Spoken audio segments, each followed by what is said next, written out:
Bonjour, aujourd'hui je vais vous présenter la fabrication d'une table que j'ai appelée bimatière, c'est-à-dire que je vais assembler du bois massif avec du MDF en suivant la courbe naturelle de cette belle planche que je viens de choisir au parc à bois. Alors dans un premier temps on va débiter la planche en longueur, donc il me faut 1700 à peu près. Je vais essayer d'enlever les défauts là au début. Et ensuite, on coupera la planche en deux.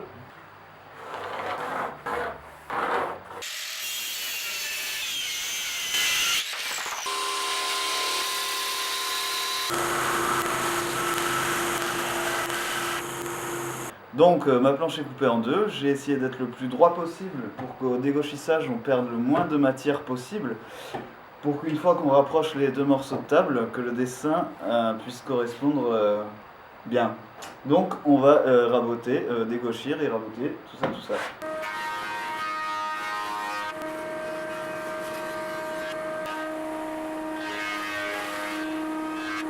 Voilà, donc c'est raboté. L'idée c'est que je me suis rapproché le plus possible de l'épaisseur du MDF. J'ai 0,2 mm d'écart, ça devrait aller. On peut continuer. Alors dans un premier temps, je vais couper à la scie sauteuse mon bois massif en suivant la forme naturelle du bois.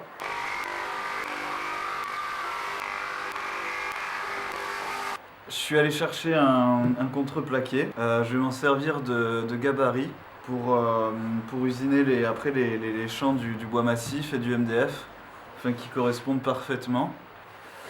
On va tracer. On va découper le contreplaqué, mais surtout ce qu'il faut c'est garder les deux morceaux. On va avoir un morceau pour le bois massif, un morceau pour le MDF. Il faut couper assez rapidement, disons qu'il ne faut pas s'arrêter. Il faut essayer d'avoir des courbes douces et régulières. Donc pour ça, il faut pas s'arrêter avec la scie sauteuse, sinon après on risque d'avoir des petits accros et des choses pas jolies.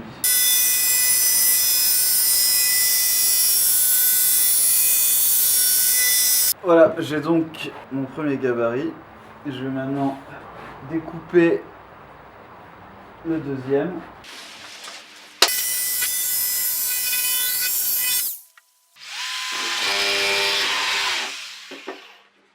Donc je me retrouve avec deux gabarits qui s'assemblent parfaitement.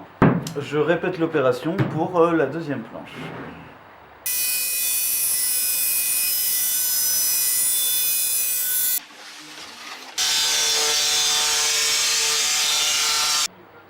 Voilà, j'ai donc 4 gabarits, 2 pour un côté, 2 pour l'autre. On va venir fixer le gabarit le long du bois. Alors ce qu'il faut, c'est laisser dépasser légèrement, parce qu'après on va venir avec une fraise à copier. Donc le roulement va s'appuyer sur le gabarit et la fraise va donc bouffer le bois qui dépasse. Je m'embête pas, je vais directement visser le gabarit. Du coup je me suis mis sur le dessous, comme ça on verra pas les trous des vis.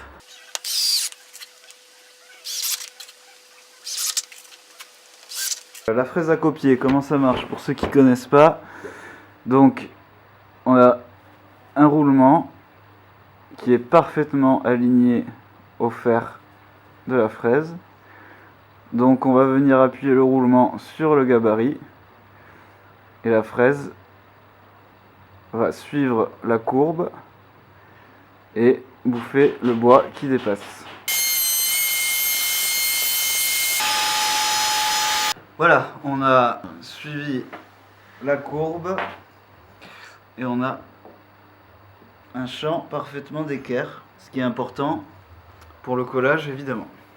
Alors passons maintenant au MDF. Donc j'ai déjà mes gabarits, sauf que avant de pouvoir passer ma fraise à copier, je vais d'abord faire une pré-découpe à la scie sauteuse.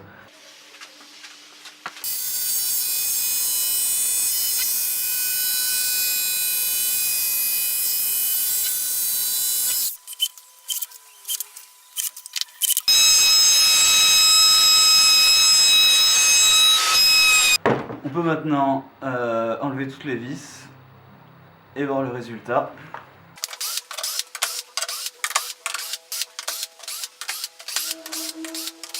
Suspense.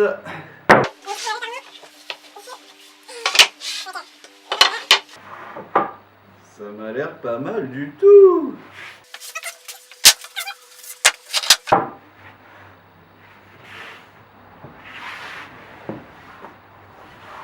On a quelque chose de presque parfait. On va pouvoir coller. J'ai préparé le collage.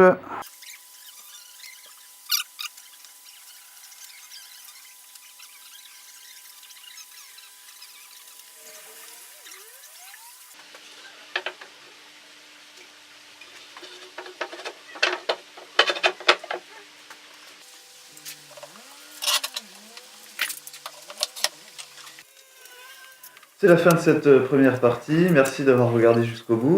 J'espère que ça vous a plu. N'hésitez pas à faire vos commentaires, autant sur le travail que je vous ai montré que sur la vidéo.